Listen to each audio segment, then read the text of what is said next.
Selamat pagi.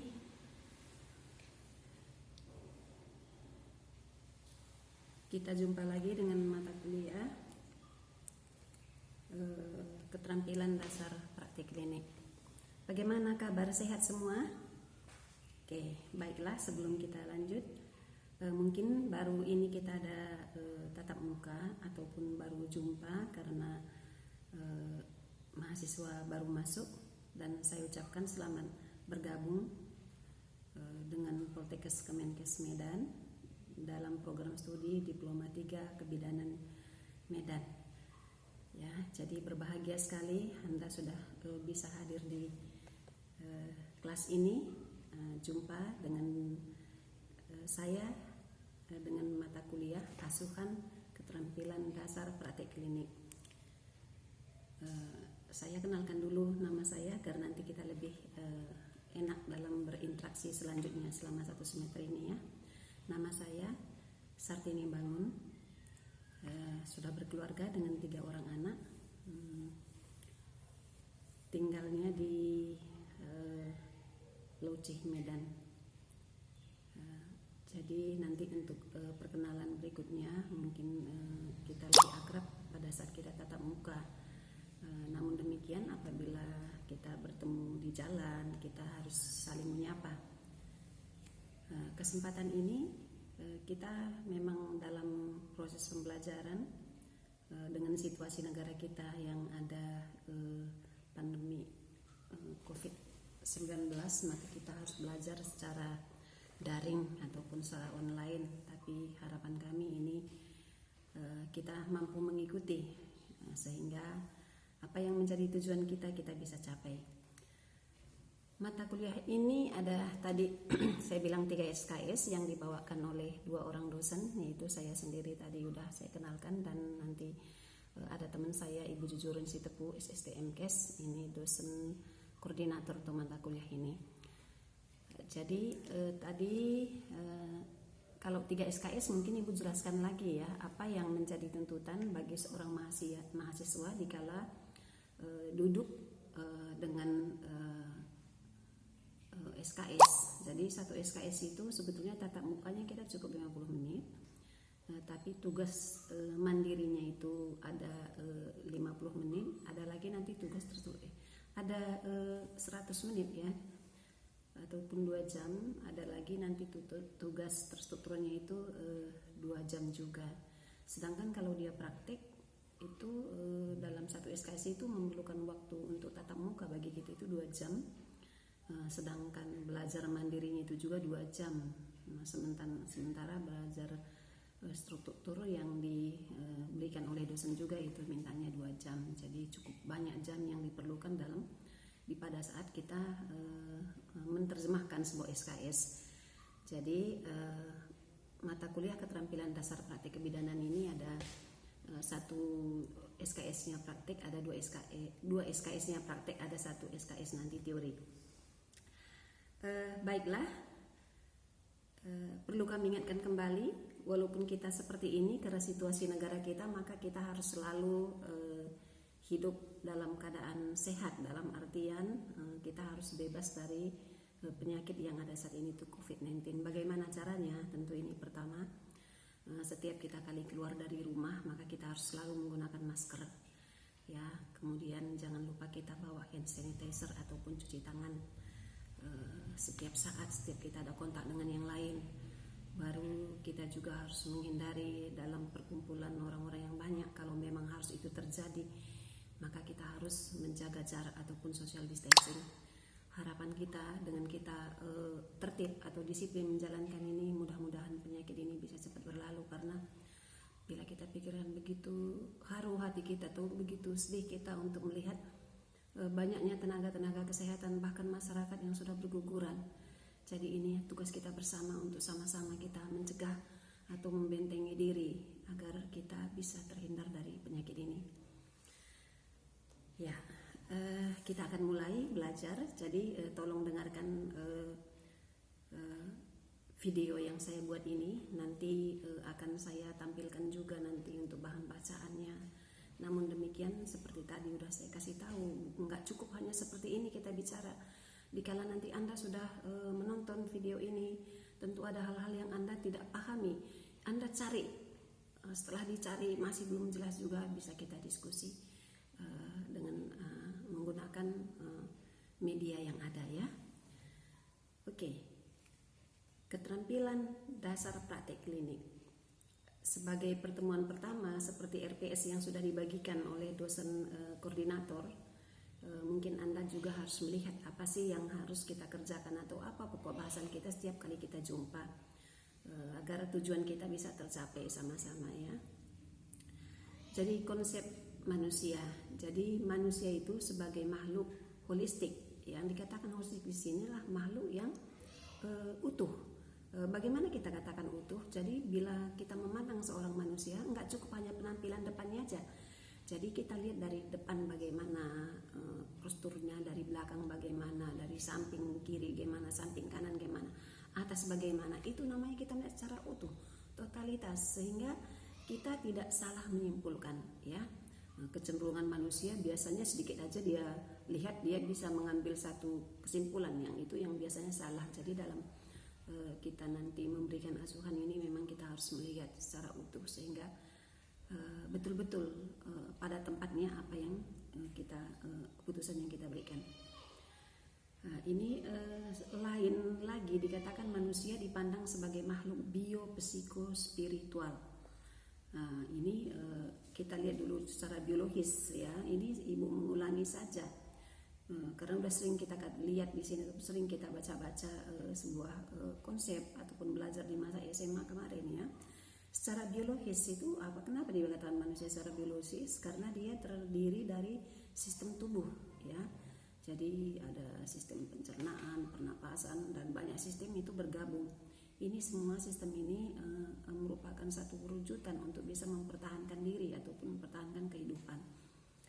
Sedangkan salah satu sistem aja yang terganggu maka itu akan menimbulkan reaksi ataupun rasa ataupun reaksinya apa? Bila nggak mampu diadaptasi tentu menjadi sakit. Jadi yang secara biologis tadi, pernyataan kedua di sini mempunyai kebutuhan sesuai dengan tumbuh kembang. Ya ini juga untuk hidup. Artinya kalau dia masih bayi tentu makanannya hanya susu gitu ya. Kalau dia sudah remaja seperti anak-anak sekalian ini ya tentu dia tuntutannya akan semakin banyak ya, makanan lebih banyak, dia tahu udah bisa menilai makanan bergizi dengan makanan yang sehat ya, mana makanan yang tidak bermanfaat itu udah bisa dia udah bisa dia bedakan ya. Jadi ini artinya hidup sesuai dengan mempunyai kebutuhan. Baru pernyataan ketiga, tidak terlepas dari hukum alam ya. Hukum alam itu apa ya? Mulai dari lahir, baru dia berkembang dari anak, remaja, dewasa, ya tua, ya sampai pada akhirnya juga nanti dia nggak selalu hidup, maka dia juga akan mati pada titik tertentu. Baru pernyataan berikutnya, punya kebutuhan yang seimbang. Ini adalah punya kebutuhan makan dan minum, ya perlu pakaian, perlu perumahan sebagai tempat tinggal, ya. Dan ini semua diperlukan dalam memenuhi sistem tubuh tadi ya. Jadi itu secara biologis. Sedangkan kalau secara psikologis kita pandang manusia tadi adalah dia mempunyai jiwa ya, ada struktur kepribadian. Juga dia adalah mempunyai daya pikir ataupun tingkat kecerdasan sehingga dia bisa berpikir ya, bisa memecahkan suatu masalah ya. Juga dia punya tingkah laku sebagai manifestasi kejiwaan. Jadi dia bisa berperilaku atau bergerak sesuai dengan apa yang dia perlukan ya. Juga di sini dia mempunyai kebutuhan psikologi agar dapat berkembang ya. Jadi inilah dia kalau secara psikologi. Sekarang kita lihat dia sebagai makhluk sosial ya.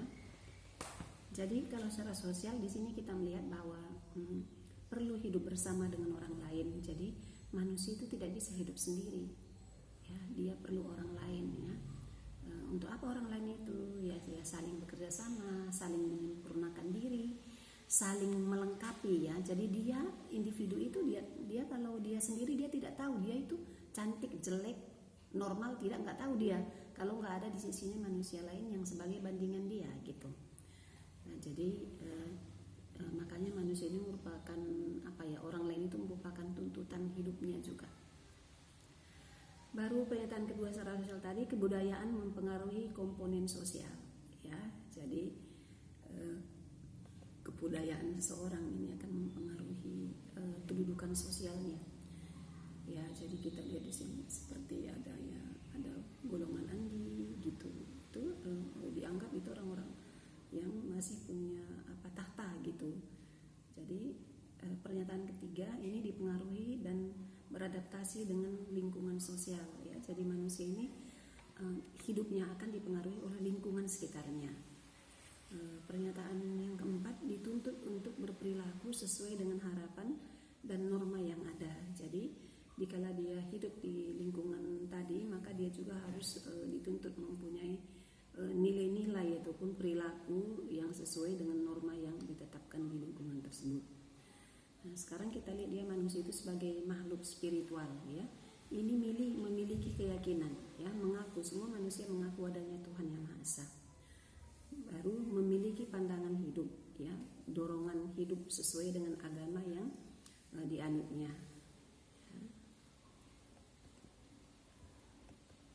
Baru tadi kan kita pandang manusia sebagai makhluk biopsikososial. Sekarang kita pandang lagi manusia sebagai sistem.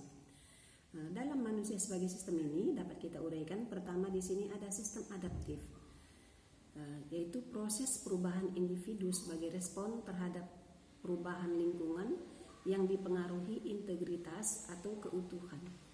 Ini yang dikemukakan oleh Roy, ya, di mana perilaku adaptif itu merupakan perilaku secara utuh untuk beradaptasi dan menangani rangsangan lingkungan, ya. Jadi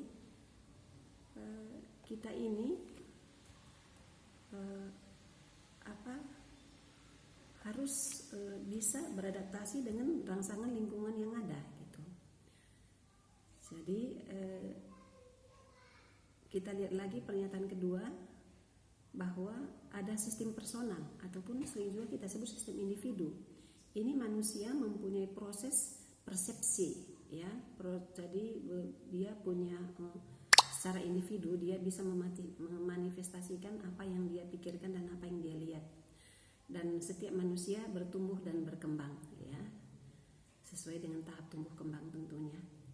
Jadi kalau dalam hal ini yang dikatakan dia sebagai personal ini, kenapa? Karena dia ada di sini terdiri dari self, yaitu memiliki kepribadian yang prinsipil, ya. Jadi pribadi masing-masing itu punya prinsip, nggak bisa semena-mena kita memasukkan ide kita di dalam dirinya.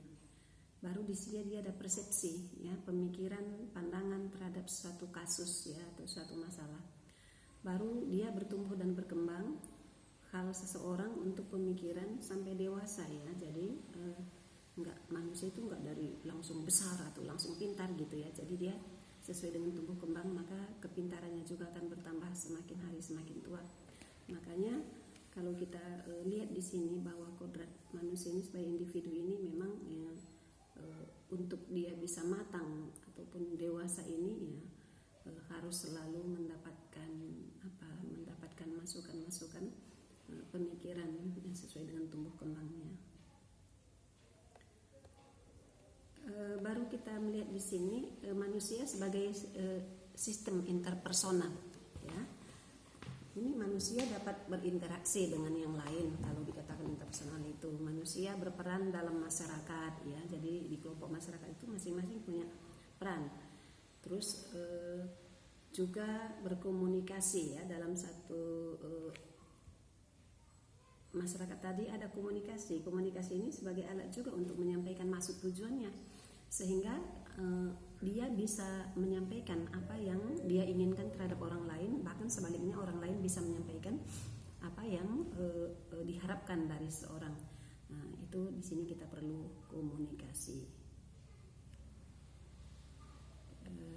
Menurut ahli King tahun 1978, sistem interpersonal disebut juga sistem kelompok, sehingga perlu kenapa? Karena dia perlu berinteraksi, proses di mana terdapat hubungan timbal balik antara manusia untuk mencapai tujuan, itu kita perlu interaksi. Baru peran keinginan seseorang untuk mendapatkan tanggapan dari orang lain, ini juga. Jadi ada tadi komunikasi, suatu cara untuk berinteraksi dalam menyampaikan informasi dari manusia satu ke manusia lain. Juga di sini manusia sebagai sistem personal ataupun sistem sosial masyarakat memiliki kekuatan kewenangan dalam mengambil keputusan.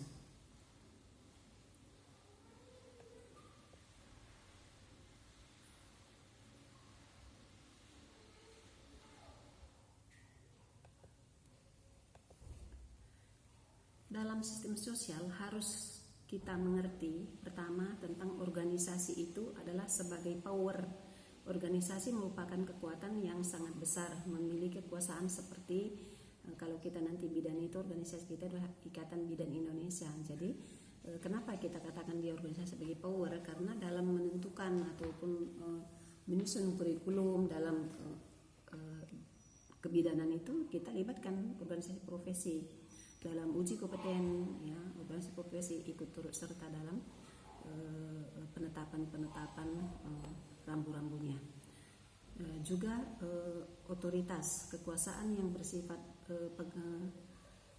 pengekangan. Misalnya saat praktik klinik, ya, kita bidan gitu ya harus mengatur posisi pasien, ya, dalam pengambilan keputusan tidak bersifat sewenang-wenang ataupun seenaknya saja, tapi bidan harus selalu mengambil keputusan ini sesuai atau sepengetahuan oleh pasien.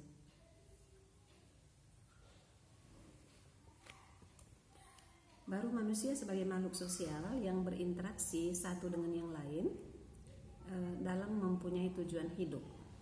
Jadi itulah tadi kita lihat tadi manusia sebagai makhluk sosial. Sekarang kita lihat konsep manusia ada dibagi 3, yaitu manusia sebagai sistem, artinya terdapat beberapa unsur atau sistem yang membentuk totalitas, yaitu sistem adaptif, sistem personal, sistem interpersonal, dan sistem sosial. Ya. Kemudian ini ada lagi manusia kita lihat sebagai sistem yang terbuka, yang terdiri dari berbagai subsistem yang saling berhubungan, ya, berinteraksi menjadi satu totalitas, sehingga sistem terdiri dari unsur, komponen, ya, ada elemen, ada subsistem. Jadi ada batasnya dan tujuannya. Jadi tadi di pembukaan Ibu tadi sudah kita katakan bahwa komponen itu apa, ya, komponen biologis, ya. Apa itu komponen biologis? Ya, di situ ada tubuh kita dari sistem-sistem gitu, ya. Terus ada komponen psikologis, apa itu? Tentang kejiwaan. Ada komponen sosial, apa itu? Ya, lingkungan, ya. Ada komponen kultural, ya, apa itu? Nilai budaya. Dan ada komponen spiritual, adalah agama dan kepercayaan. Jadi kita sekarang melihat respon psikologi untuk memudahkan untuk beradaptasi. Pertama, respon takut, ya. Jadi dalam adaptasi ini biasanya ada rasa takut, ya. Kenapa takut? Karena ada di dalam tubuh kita ada mekanisme untuk bertaruh, ya, untuk menentukan pemenang gitu. Terus ada respon inflamasi, ya, menunjukkan ini satu inflamasi itu adalah satu reaksi kekalahan daripada agen ataupun tubuh kita gitu. Ada respon stres, ada respon ketakutan, ada respon sensori. Ya. Asumsi dasar model adaptasi menurut Roy adalah manusia adalah keseluruhan dari biopsikologi dan sosial yang terus-menerus berinteraksi dengan lingkungan. Yang kedua, manusia menggunakan mekanisme pertahanan untuk mengatasi perubahan biopsikososial. Yang ketiga, setiap orang memahami bagaimana individu mempunyai batasan, kemampuan, dan dalam beradaptasi. Pada dasarnya manusia mempunyai respon positif ataupun respon negatif, ya. Baru mempunyai berkemampuan adaptasi, manusia berbeda-beda terhadap rangsangan positif maupun rangsangan negatif, ya. Jadi makanya dikatakan manusia itu unik, ya. ada satupun yang persis sama gitu. Sehat sakit merupakan satu hal yang tidak dapat dihindari dalam kehidupannya. Ya. Jadi ada 5 kategori kebutuhan dasar manusia menurut Abraham Maslow ya. Maslow ini memang tahun 1970 dan itu kita masih pakai sebagai dasar sekarang.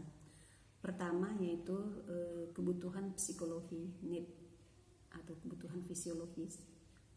Ya, baru ada itu yang ada di sini ada kebutuhan cairan, ada kebutuhan makan untuk eliminasi, istirahat, tidur, aktivitas, keseimbangan, temperatur, seks dan yang harus hemostatis. Baru ada yang kedua rasa aman dan perlindungan ataupun safety and security needs. Ini kebutuhan akan perlindungan udara, dingin, panas, kecelakaan, infeksi, dan kecemasan, ketakutan. Yang ketiga adalah kebutuhan rasa cinta. Ini memiliki dan dimiliki ataupun love and belonging needs. Ini memberi dan menerima kasih sayang terhadap kehangatan, persahabatan, mendapat tempat di keluarga dan kelompok sosial. Ini kebutuhan keempat diletakkan lagi lebih atas adalah harga diri atau self esteem need. Ini perasaan tidak tergantung atau pada komponen mandiri, respect terhadap diri sendiri dan orang lain. Kebutuhan teratas ataupun yang paling puncak di sini adalah kebutuhan perwujudan diri atau need for self actualization. Ini dapat mengenal diri dengan baik, tidak emosional, berdedikasi tinggi, kreatif, dan percaya diri. Jadi kalau kita lihat ini kebutuhan yang kemukakan oleh Abraham Maslow ini seperti piramid ya. Jadi kebutuhan fisiologis tadi yang dasar tadi itu merupakan dasar itu yang paling banyak. Artinya semua manusia membutuhkan itu. Terus tahap kedua itu tadi adalah rasa aman dan perlindungan. Ini juga hampir semua manusia memerlukannya. Tapi kalau kita pikir lebih mendasar tadi lebih hampir semua membutuhkannya. Yang berikutnya selain kebutuhan rasa cinta. Ini ya ada kebutuhan rasa cinta biasanya kalau sosial ekonominya terjamin ya kan ataupun cukup. Terus ada kebutuhan harga diri ya, aktualisasi diri ini juga ya tentu ini biasanya semakin tinggi sosialnya maka ini akan semakin nyata dan ada kebutuhan perwujudan diri. Baiklah, jadi inilah kira-kira pertemuan kita yang pertama ini. Nanti silahkan simak materi berikutnya dan silakan